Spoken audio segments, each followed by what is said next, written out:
JC, massive season of F1 this year. What does the future hold for Daniel Ricciardo? That's a good question. Because it could be very exciting or it could be nothing at all. And there's like no in between for me. I think it's like he's definitely not staying where he is beyond this season. I think that's a fact. And it just comes down to whether Red Bull are adamant on seeing through Sergio Perez's contract to the end of next season. Yeah. Because if they are, there's nowhere for Ricciardo to go. That's the end of the line for him. I think his F1 career is done because you don't just walk away for a second time and then get invited back somehow. So that's true. I think he's done if they stick with Perez. But then the flip side is, I know that Red Bull have come out and they said that Perez is going to at least be given this season to refine his form. Yeah. But if he doesn't, I think they absolutely cut ties with him at the end of this season, and Ricciardo gets that seat in 2025. You reckon? Yeah, boy. Yeah, he'll be back alongside Max in a competitive car again. One last hurrah, I guess. Yeah, true. Well, so you reckon if Perez stays at Red Bull, will Ricciardo have the seat at the sister team again next year, or? No, I think that's definitely going to go to Liam Lawson. Yeah, because they can't keep him on the sidelines for much longer, because then you risk losing him to a rival team. 100%, yeah. So you have to throw him in at some point. Well, who fills the remaining seats for the 2025 season? Yeah, that's interesting, because we got the first domino to fall, right, with Sainz, which I think we were all waiting for. Yep. So now that what's essentially the best driver is off the cards, let's have a look. Let's see what's left. So Mercedes have a seat left because it's George Russell, and I think they definitely give it to Kimi Antonelli. Similar from F2?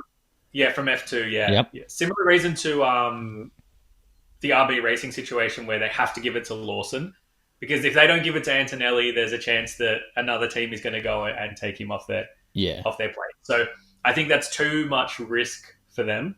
Yep. To pass up on someone who, by all accounts, is an elite level driver with world championship potential. So Mercedes takes Antonelli. Yep.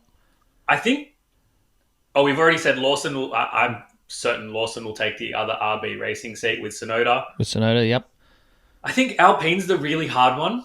So they've got Gasly, and that's it so far. Since the recording of this podcast, it has been announced that Aussie young gun Jack Doohan will be taking the other seat at Alpine.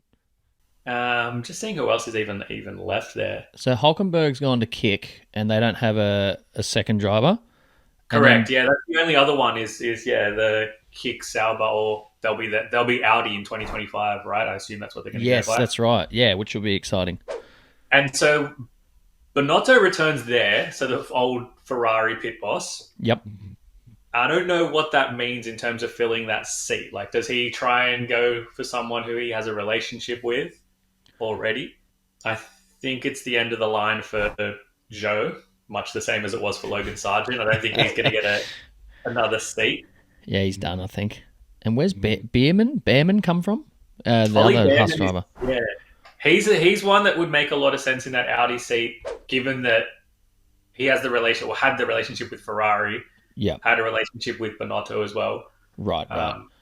That's one that could make a ton of sense if Ferrari are kind of willing to come up with a gentleman's agreement per se. Like if they say, take Behrman, give him a year of experience in F1 at Audi, and then at the end of next season, if Lewis does end up retiring, we'll take Behrman from there, sort of thing. Yeah, cool. Which would make sense, I think. It makes sense for a lot of parties. And we've seen it plenty of times in the past with F1, like George Russell going to Williams first when he was always going to end up at Mercedes. Yeah. He always had that relationship both with Toto Wolff and the team. So, yeah, it's something that's pretty common in F1, and I think that there's very high potential for something like a gentleman's agreement to be made where Behrman gets his F1 experience before ultimately ending up at Ferrari. Yeah. And I think obviously the Binotto relationship is only going to help that.